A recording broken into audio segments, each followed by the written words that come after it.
Hi everyone. My name is Shazia Khan, and the unit we'll be doing today is public law, and we'll be looking at learning outcome 1, which is to understand the features of the UK Constitution.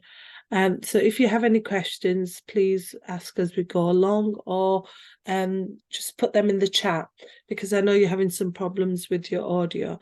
So these would be recorded and they will be put on Moodle for assistance when doing your assignment session. Okay, so public law unit, learning outcome 1.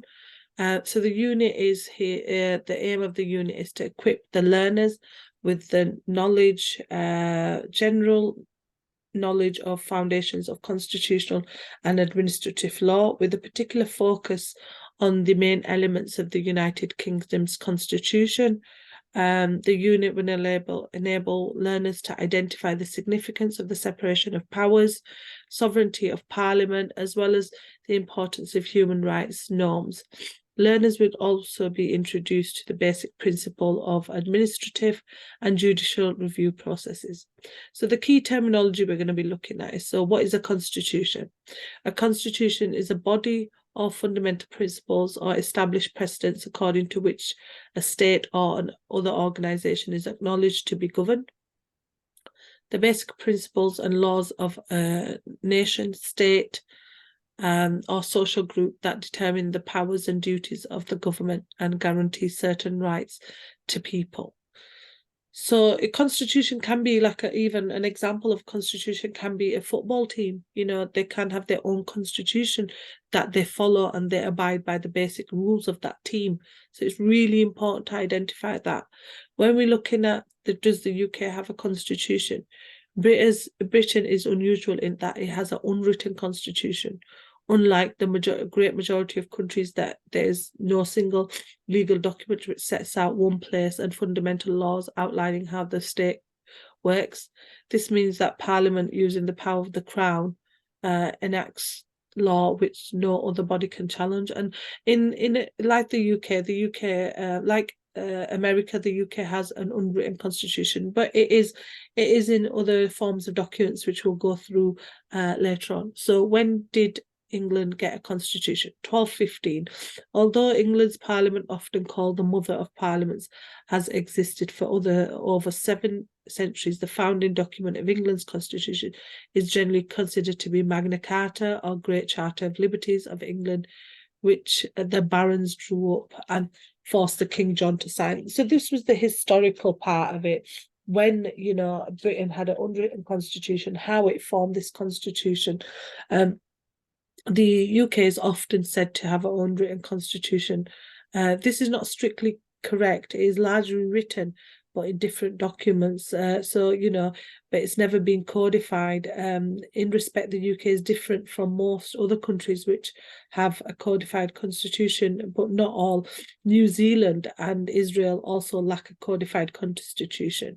And codified constitution means produced, identifies that the UK does not have a codified constitution. The reason why the UK has not felt that it's ready to have a codified constitution is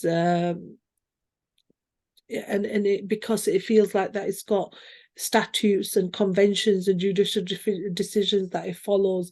Like example, we've mentioned the Magna Carta, but there's also constitutional statutes that it follows, such as the Bill of Rights, 1689, which was quite an important treaty and constitution. We've got the Act of the Union, 1707. We've got the Act of the Settlement, Parliaments Act. These were really important acts that they follow.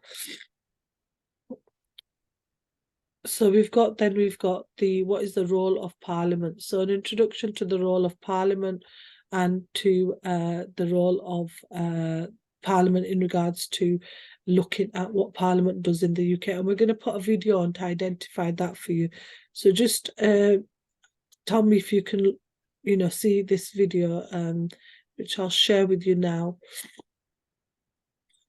So let's stop sharing that. And I'll share the video with you. And the video is there to identify the issues around what Parliament does in the UK. So just how is the UK? So this is the role of Parliament. Can you just tell me in your message, because you can't obviously due to your audio, can you hear this? Hello, and welcome to UK Government, Part 1, Can you hear that? Yes, okay, so I will put this on again. So you've got, and this talks about the UK government and it talks about Parliament in the UK. Hello, and welcome to UK Government, Part 1, Parliament. In the United States, we're used to governmental power being divided between separate branches under the principle of separation of powers. The UK, however, operates according to the principle of parliamentary sovereignty, which means that all the power of government is vested in Parliament. So if we understand Parliament, we understand the government. To start, the Parliament of the United Kingdom is bicameral, meaning it consists of two separate houses, the House of Commons and the House of Lords. We'll get to both, but for now, let's talk about the Lords. The House of Lords is made up of unelected, well, lords. No, not those lords. Yes, those lords. Meaning citizens who either inherited their title via family ties or by royal appointment. The size of this house isn't set in stone, and as of 2015 at least, has 778 sitting members. In the distant past, the House of Lords had relatively significant power and could introduce, amend, or reject bills, and acted as the official Supreme Court. Today, though, the Lords retain only their ability to introduce bills or delay them. Think filibuster. In 1911, the Lords were stripped of their right to amend and reject bills.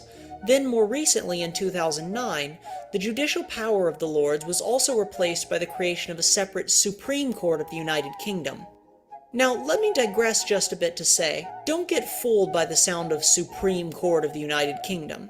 Here in the States, we're used to a powerful Supreme Court that can overwrite laws it doesn't like. This is distinctly not what the UK Supreme Court does, because that would violate the whole idea of parliamentary sovereignty.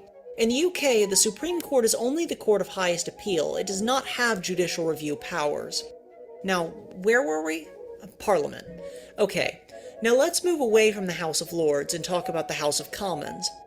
The Commons is, without a doubt, the most important governmental body in the United Kingdom. It's made up of 650 elected representatives called MPs, which is just a nifty abbreviation for Member of Parliament. And each MP represents one of the 650 electoral districts in the UK. The Commons is led by the Prime Minister, who is both the head of government and the leader of the majority party. With only a few caveats, the House of Commons is the body responsible for introducing, voting on, and enacting policies. Its power is only checked by the threat of a delay from the House of Lords, or a highly unlikely veto from the Queen. And by highly unlikely, I mean it hasn't been done since 1706 unlikely. So with this much power, how is the House of Commons elected? As mentioned before, each MP represents an electoral district, where they're elected by plurality. This means that to win an election, candidates only need the highest number of votes, but not necessarily a majority. So for example, if Red gets 40% of the vote and the next best candidate gets 30%, Red still wins, even without 51%. And, unlike in most countries, elections in the UK do not occur on a strict schedule. Instead, the House of Commons has to call an election when they deem it necessary. They're allowed to call an election essentially whenever they want, the only caveat being they must do it within 5 years after the last election. When an election is called, citizens only vote for their local MP in the House of Commons. Unlike presidential systems, citizens don't directly choose the Prime Minister. Instead, whichever political party wins a majority of seats in the House of Commons is allowed to form a government. When a new government is formed, the winning party's leader becomes Prime Minister, and its highest-ranking members become cabinet members. During an election, each party makes its shadow cabinet public. That is, a list of who they'll put in power if they win the majority. So voters know who will be Prime Minister and, say, Secretary of Justice before they go to the polls. So all of this leaves a burning question. What happens if no party wins a majority? This scenario is called a hung parliament, and in most cases, the most successful party will form a coalition government with one or more other parties by agreeing to compromise on some of their positions and share some of the power among them. This happened in the 2010 election, when the Conservative Party came in under a majority and formed a coalition with the Liberal Democratic Party. Under this arrangement, the Prime Minister was a Conservative, but the Deputy Prime Minister was a Liberal Democrat, and the Conservatives agreed to hold votes on the important Liberal Democratic issues. Now, after all this talk about Parliament, you might be asking yourself where the monarchy fits into all of this. Well, to start, the Prime Minister is the head of the government, but the monarch is the official head of state. It's also technically the job of the monarch to appoint the Prime Minister. Even though it's solid convention that the head of the majority party will step into the job, this power can still become important in a hung parliament. If no party is willing to form a coalition, the Queen may be forced to intervene and declare a Prime Minister to force compromise. The monarch is also responsible for signing bills into law, and technically holds the power to declare war, although most all-important decision-making is left to Parliament by convention. So, in summary, the United Kingdom is governed almost singularly by the House of Commons under the principle of parliamentary sovereignty. Members of Parliament are called MPs, and are elected by plurality in each of the 650 electoral districts sometime around every 5 years, though not at set intervals. After an election, the winning party elevates its shadow cabinet into governing positions, and its party leader becomes Prime Minister.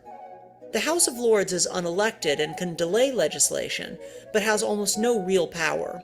And finally, the Queen acts as head of state and has substantial reserve powers, but abstains from using them. Cheerio, and thanks for watching.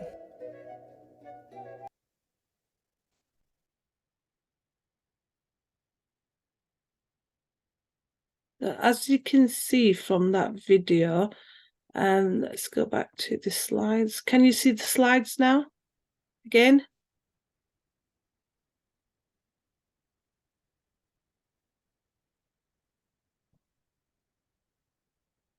Okay, as you can see from that video identifies the role of Parliament within the UK and looked at the House of Commons and House of Lords, looked at the different chambers, the monarch and the procedure that it goes through. Now we're going to look at 1.1, which is to look at assessing the role of the UK Constitution. So, like we said, Britain is unusual in that it doesn't have it has an unwritten constitution. Unlike the great majority of countries, there is no single legal document which sets out one place the fundamental laws outlining how the state works. Britain's lack of a written constitution can be explained by its history. In other countries, as we've identified earlier, many of whom have experienced revolution or regime change, it has been necessary to start from scratch or begin from the first principles, constructing new state institutions and defining in detail their relations with each other and their citizens. By contrast, the British Constitution has evolved over a long period of time, reflecting the relative stability of the British polity. It has never been thought necessary to consolidate the basic building blocks of this order in Britain. What Britain has instead is an accumulation of various statutes, conventions, judicial decisions and treaties which collectively can be referred to as the British Constitution. We mentioned them earlier, such as the Human Rights Act, the Parliaments Act, the Bill of Rights 1689, and obviously it has other conventions that identify the statutes. It is thus more accurate to refer to Britain's constitution as an uncodified constitution than an unwritten one. It has been suggested that British constitution can be summed up in 8 words. What the Queen in Parliament enacts, it's law. As you could see in the video, this means that Parliament, using the power of the Crown, enacts law which no other body can challenge. Parliamentary sovereignty is commonly regarded as the defining principle of the British Constitution. This is the ultimate lawmaking power vested in a democratically elected Parliament to create or abolish any laws.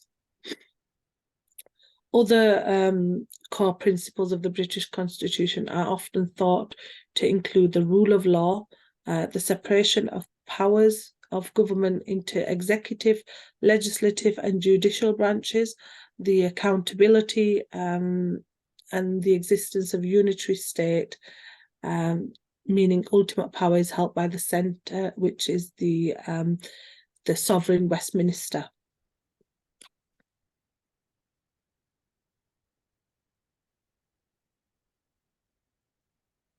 So the UK's constitution explained. The UK's constitution is complex, okay? The UK's constitution has multiple guardians. These include the Supreme Court in its constitutional judgments, the House of Lords Constitutional Committee and the Commons Public Administration and Constitutional Affairs Committee, the Lord Chancellor, and specific constitutional watchdogs such as Judicial Appointments Commission and the Electoral Commission. The British Constitution is derived, as we mentioned earlier, from a number of sources. Statute laws passed by Parliament and are generally the highest form of law. Conventions are unwritten practices which have developed over time and regulate the business of governing. Common law is developed by the courts and judges through cases. The UK's accession to the European Communities Act 1972 has meant that European law is increasingly impacting on the British Constitution. The UK is also subject to international law. Finally, because the UK Constitution cannot be found in a single document, politicians and lawyers have relied on constitutional authorities and to locate and understand the Constitution. So, like America, the UK doesn't have a written constitution in one single document. It has so many statutes and laws that it follows, but it doesn't have it in one document. And there are advantages and disadvantages of that. An uncodified constitution creates two problems. Firstly, it makes it difficult to know what the state of the constitution actually is. Secondly, it suggests that it is easier to make changes to the UK constitution than other countries with written constitutions, because the latter have documents with a higher law status against which the ordinary statute law and government action can be tested and are only amendable via elaborate procedures. So in the UK, we have one of the advantages that we've got a flexibility, so we can change laws to meet societal needs.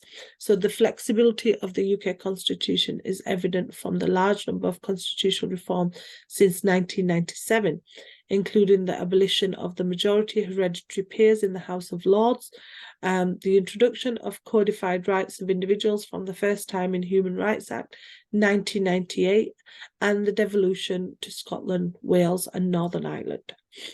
Arguably, however, these recent constitutional reforms may have made the Constitution less flexible in some respects. It is debatable, for instance, whether the devolution settlements could ever be repealed. So there are advantages and disadvantages of having it. What is the House of Commons and what is the House of Lords?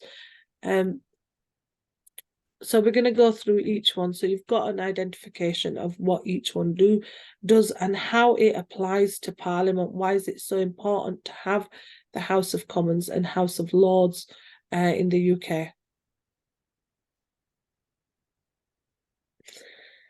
So the House of Commons in the UK, the House of Commons is the lower house of the Parliament of the UK, like the upper house, which is the House of Lords. It meets the Palace of Westminster in London. The House of Commons, as we mentioned from the video, is an elected body consisting of 650 members known as Members of Parliament.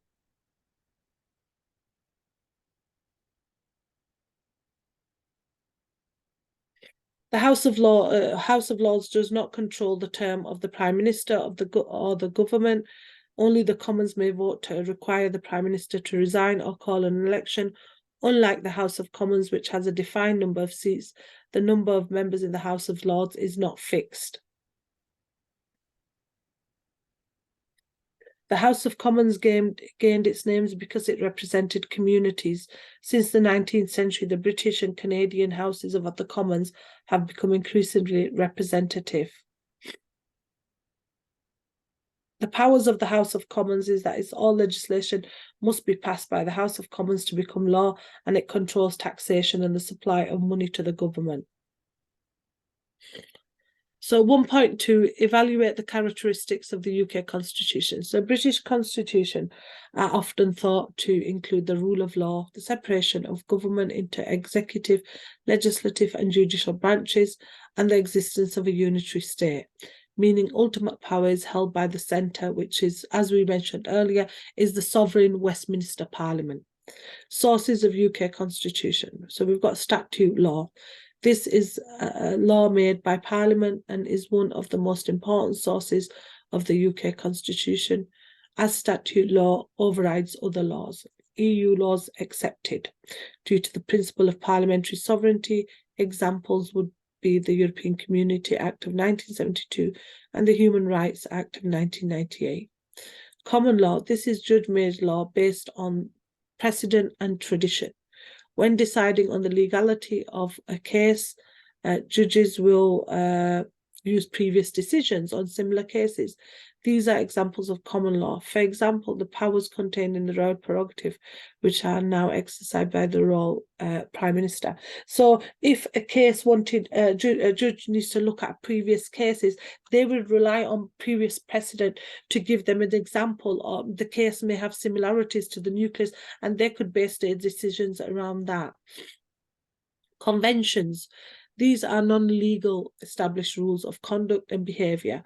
So what is expected? For example, the monarch granting royal assent, which is royal approval, to each bill passed by Parliament, the appointment of Prime Minister, the leader of the Commons, largest party, and the collective responsibility. All government ministers openly support all government policy. Works of authority. So these are quite important because they're relied on quite a lot, and academics rely, individuals and academics rely on works of authority. Works of authority are written by scholars seen as experts in the Constitution. They outline what is correct for the UK Constitution. For example, Banghot's The English Constitution, 1867, is a very important is a very important works of authorities that people do rely on. Another really important academic source is an introduction to the study of law of Constitution 1885 by Dicey. And Dicey is a really, really famous academic that people rely on when they look at identifying issues such as conventions or parliamentary sovereignty or rule of law. And Dicey is an academic that has been relied on for years. EU law and treaties. The UK is subject to European laws and treaties and will remain so until formally exist in the EU, which it has now. Sometimes these laws or treaties come into conflict with the UK, so questioning parliamentary sovereignty. Examples include the Treaty of Rome 1957 and the Treaty of Lisbon 2009. Orders of importance. So we've got EU law, statute law, common law, conventions, and the works of authority. Principles of the UK Constitution. So we have parliamentary sovereignty, the principle that absolute, supreme and unrestricted power lies with Parliament. That's what parliamentary sovereignty means. J.S. Mill suggested that Parliament can do anything it wants except turn a man into a woman. Parliament is sovereign as there is no codified constitution for judges to use to challenge it. Statute laws outrank other laws, and Parliament cannot bind its successors, so no law that is made cannot be unmade. The idea has been challenged, though, due to the wider use of referendums, transferring sovereignty to the people, the argument that Parliament is restricted by practical considerations and outside interests, and the issues of EU laws conflicting with statute law. The rule of law, the second pillar, twin pillar of the UK Constitution, alongside the parliamentary sovereignty, is the principle that the law applies to everyone, even those in government. So the main principle in regards to rule of law is that everyone in the UK is treated equally, okay? And it is important that everyone follows this. And it is the rule of law is a fundamental doctrine by which every individual must obey and submit to the law, and not arbitrary action by any other groups of person. In essence, no one is above the law. So it identifies that everyone is equal. The UK does not have a written constitution, and no one is above the law. So if you commit a crime, or a police officer commits a crime, it needs to be dealt with fairly, and it needs to identify that everyone must follow the rule of the law in the UK. And it underpins, the main element is that it underpins openness, fairness, and peaceful societies where, you know, people can feel like they are treated equally. Parliamentary government, there is a fusion of powers between the executive, the government of the day, prime minister, cabinet ministers, and so on, and the legislative, which is parliament. Parliament provides the government in the members of the government are drawn from Parliament. Constitutional monarchy. The monarchy in the UK has no real political power, but remains in place. This is due to the fact it is long established and traditional. The monarch sits above the government, but is merely a figurehead and perhaps a symbol of unity for the country. And also the monarch is there when a rule is to be passed, they give the final royal assent, which is quite important. EU membership. The UK was a member of the EU. It means that European law can override statute law in some cases. At the moment, through the Brexit issue, there is loads of changes that are still occurring, established by the case of Factotum 1991, which UK law was that fishing boats had a majority of British owners. This was against EU law and was overruled. The EU issues thousands of policies, directives each year, some which affect the UK. Many areas such as health, education, social services are unaffected, but areas such as human rights, environmental policy, consumer affairs are affected. Despite this, the UK Parliament retains the power to leave the EU at any time, demonstrated by parliamentary approval of the triggering of Article 50. Are you okay so far? Have you got any questions or anything?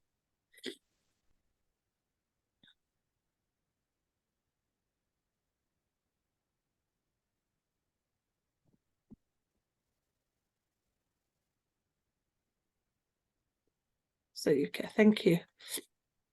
So looking at the 1.3, which is to explain the history and origins of the UK constitutional system. So the constitutional, it was the true constitution for the good of all, royalty, autocracy, government, constitutional government, perverted constitutional tyranny, the wealthy, and democracy.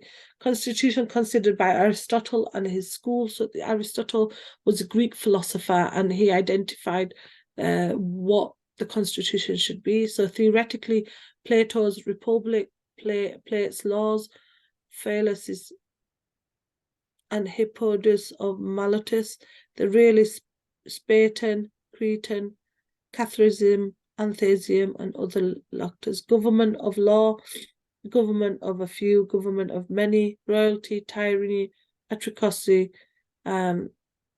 constitutional and democracy. Origins of the UK Constitution. So sources of the UK Constitution, as we mentioned earlier, statute law. So we've got the example, the Representation of the People Act 1969, EU law, we've got the European Communities Act 1972. The key elements are parliamentary sovereignty, parliamentary government, constitutional monarch, unitary state, and rule of law. Sources, another one is conventions, which is used quite a lot by judges, and we are said in the UK to be convention ridden, and this is things like collective responsibility of cabinet, majority works of the authorities, as we mentioned earlier, ATHE Direct, the law of constitution, and Magna Carta. Royal prerogative, this includes the power to declare war. A prime minister holds most of the powers. And common law, this includes legal precedents and judicial decisions, as we mentioned earlier. History of the Constitution, timeline of the major events. So 1215 was when, we'll start from the bottom. Okay, 1611 was the case of proclamations, added further limits and royal prerogative, stopping rule by decree. Then in 1215, Magna Carta signed by the King John limited the power of the sovereign. Then we had the Bill of Rights, 1689. Statement of Citizens' Rights include the right to bear arms for defence. We had the Act of Settlement, 1701, which settled the succession of the throne. Then in 1832, we had the Reform Act, which increased the franchise redistribution due to distributed seats and tackled electoral corruption. Then we had the Parliament Act 1911, which gave Parliament power to pass acts without approval of the Lords. 1918, Representation of the People's Act extended the franchise greatly, leading to universal suffrage in 1928. And then 1949, we had the Parliament Act. It reduced the time Lords could delay bills. 1973, where the EEC membership became the EU in 1993, subjecting the UK laws to EU directives. Then 1998, Human Rights Act made the European Conventions on Human Rights enforceable in UK courts. So this looked at the elements and the timeline of the major events in regards to the UK Constitution. Strengths and weaknesses of the UK Constitution. So parliamentary sovereignty, the first one.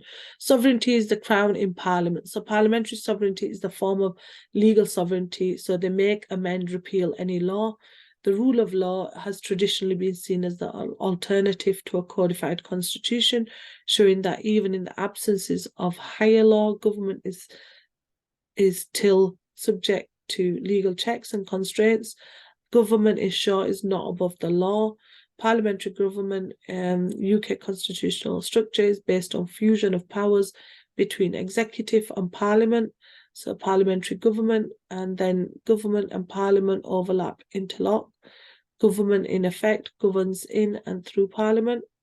Constitutional monarchy is the monarchy remains constitutional significant body in the UK. The monarchy is a dignified institution and still plays a vital role even if no meaningful political power. The role is to promote popular allegiance, serve as a symbol of political unity above party politics. The monarch has the right to be informed, consulted, or to warn and encourage. EU membership. Membership of the EU has major implications for the UK Constitution. For example, the role and significance of Parliament. So can Parliament still be seen as sovereign, or is the EU law more sovereign? Sovereignty, now best understood as parliamentary sovereignty within the context of EU membership.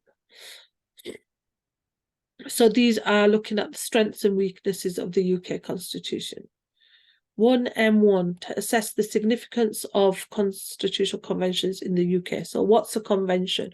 A constitutional convention is a process for involving members of public in making decisions about the constitutional shape of a country, region, nation, or state. Under the UK Constitution, conventions play a key role by limiting the powers of the legislature to protect the fundamental rights of individuals and to ensure the functioning of a healthy democracy. What is the purpose of constitutional conventions? The main purpose of conventions is to prevent the Constitution from becoming old-fashioned by bringing consistency and flexibility.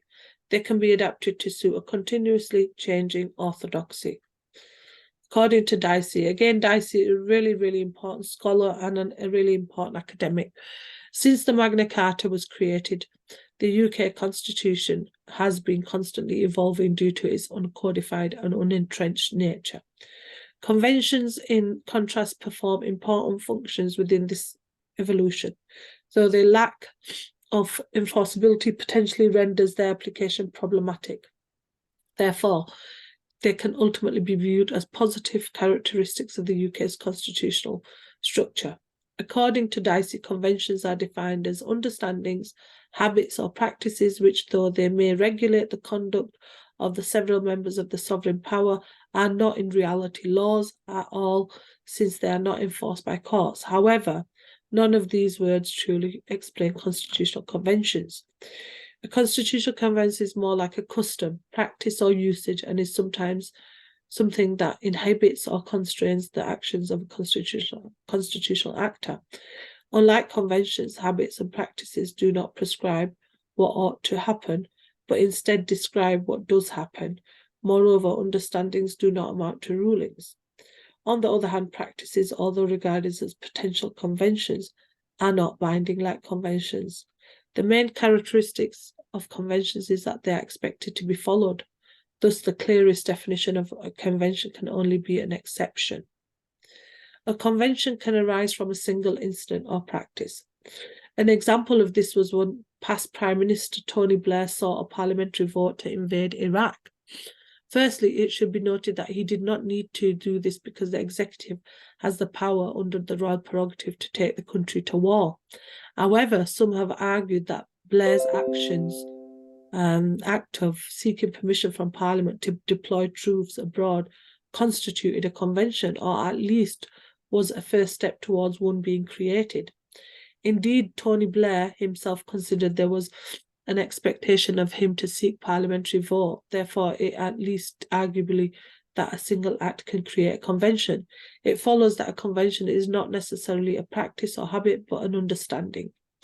Conventions are significant in the UK because of the role they play within the Constitution. Lord Wilson, for example, notes that they regulate relations between the different parts of our Constitution and the exercise of power. A widely recognised convention is that of the Queen giving royal assent to a bill passed by Parliament. Refusal to give royal assent could cause public deviance, since it would be detrimental to democracy. Another convention is the Prime Minister's Questions, where the Prime Minister answers questions before the House of Commons every Wednesday.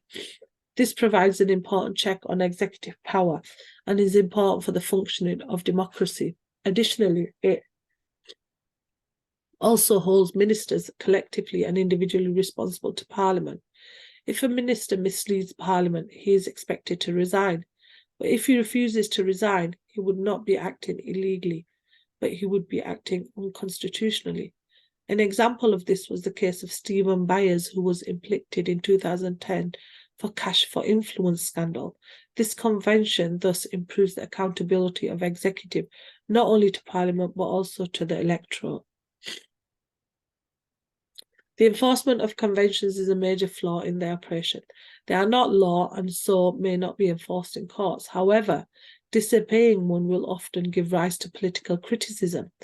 Yet political criticism is not sufficient as a way of enforcing such important constitutional rules.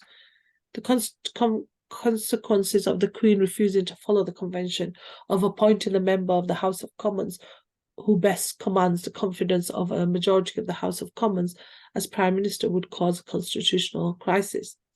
Because conventions play a significant role in the UK Constitution, there's good argument for their codification.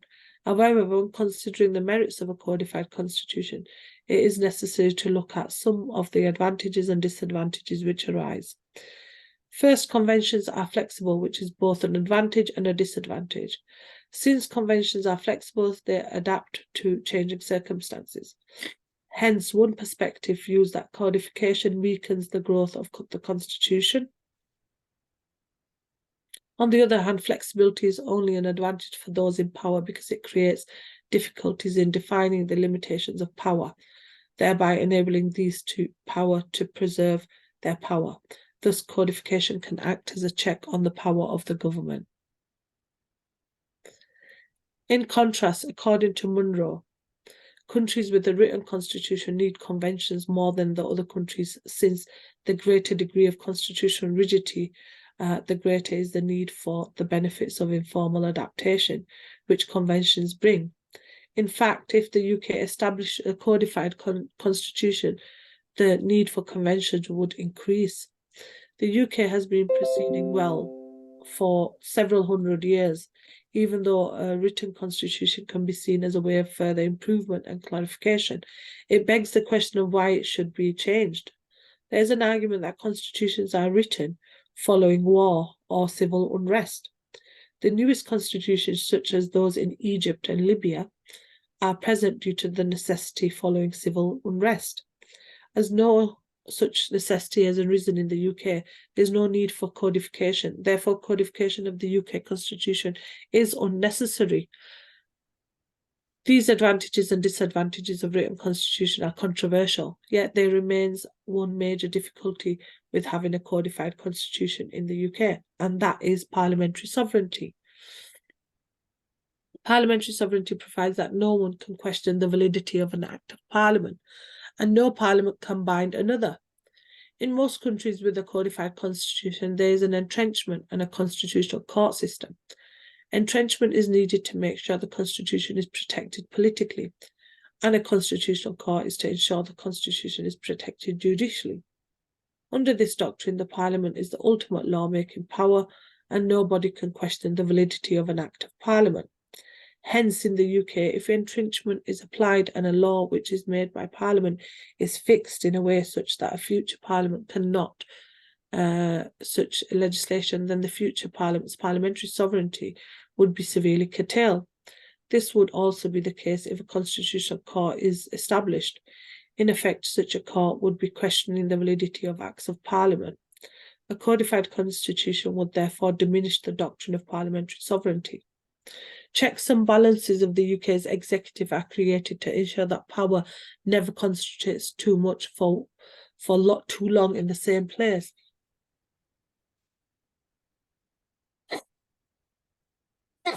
Excuse me. Conventions exist to regulate the shift of power, hence making them indispensable. If these conventions are codified, there would be advantages and disadvantages of such a new constitution. However, the theoretical and practical problems of codifying a constitution ultimately makes it difficult to establish such a constitution in the first place. A quiz here is one of the key principles of the UK Constitution is parliamentary sovereignty. What is the second twin pillar? That is the rule of law. Which document established the supremacy of Parliament over the monarch and was agreed in 1689? And that is the Bill of Rights. What type of bills cannot be amended by the Lords? Money bills. Which source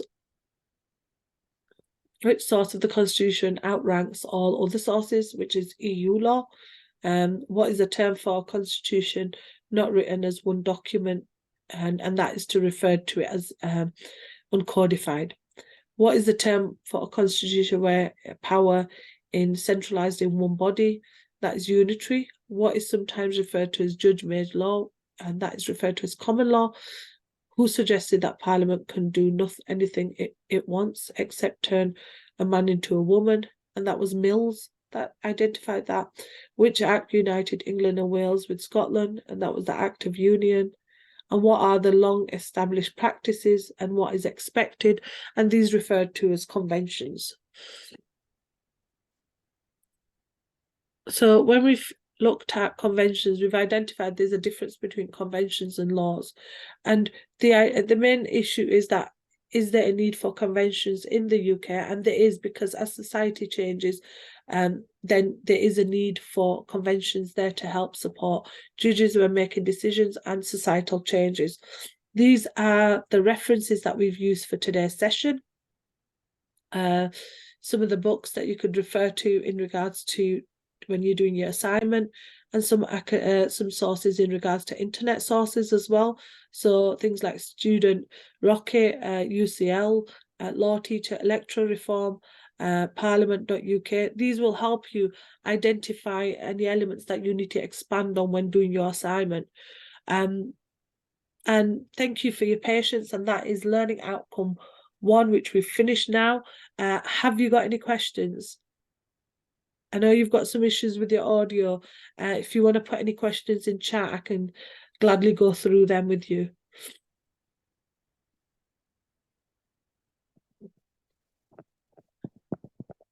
Thank you too.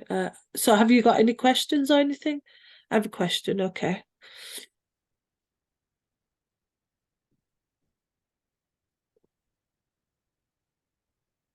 On the assignments, okay.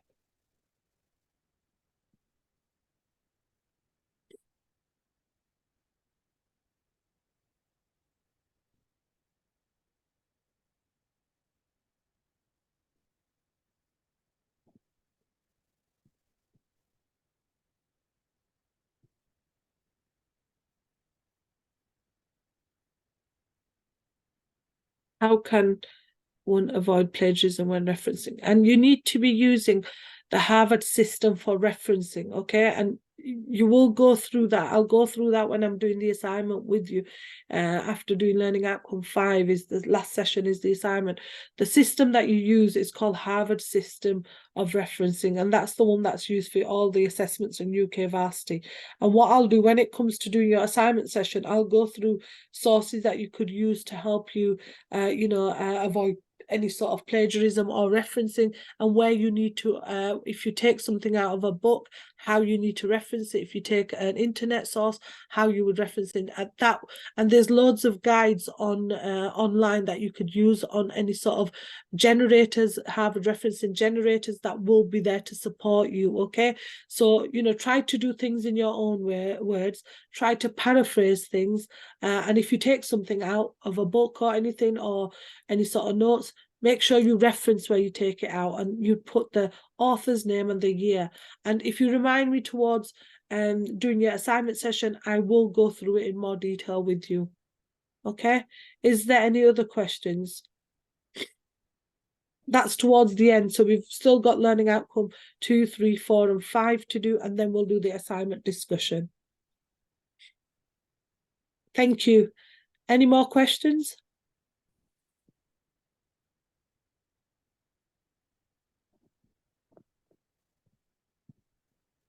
Thank you for attending today's sessions, and thank you for your patience. And try to get your audio sorted so we can have more of a discussion, okay? Thank you. And that is the end of today's session, and thank you for your patience. And I will see you in, I think it is tomorrow's session at 11 o'clock for Learning Outcome 2. Thank you.